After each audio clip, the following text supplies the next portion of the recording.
chapter 1, verse 13.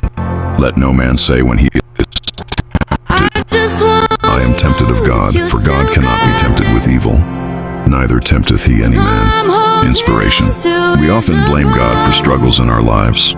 We feel that he does not care for us or isn't all-powerful.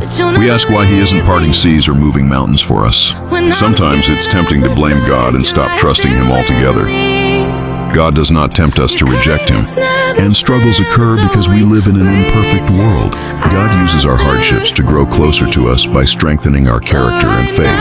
We will not blame him for our difficulties. Instead, we will continue to praise his name and rest peacefully in his loving arms. Let's pray. Dear God, we struggle daily in this imperfect world. You are our hope in the darkness, and we will continue to lean on your everlasting arms in comfort and peace. In Jesus' name, amen. Santiago Kabanata 1:13. Huwag sabihin ng sino man kapag siya'y tinutukso, ako'y tinutukso ng Diyos.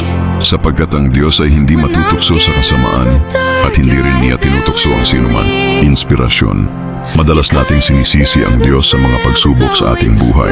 Pakiramdam natin na hindi niya tayo iniintindi o tila kulang siya sa kapangyarihan.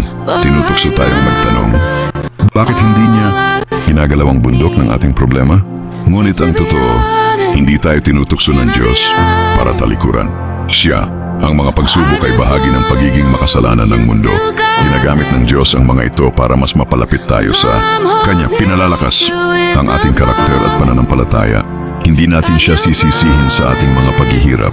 Sa halip, patuloy natin siyang pupurihin at magpapahinga tayo sa Kanyang mapagmahal na bisig. Manalangin tayo. Aming Diyos, araw-araw po kaming nahaharap sa pagsubok sa mundong ito na puno ng kakulangan. Kayo po ang aming pag-asa sa kadiliman, at patuloy kaming aasa at hahanap ng kapayapaan sa iyong walang hanggang mga bisig. Sa pangalan ni Jesus, Amen.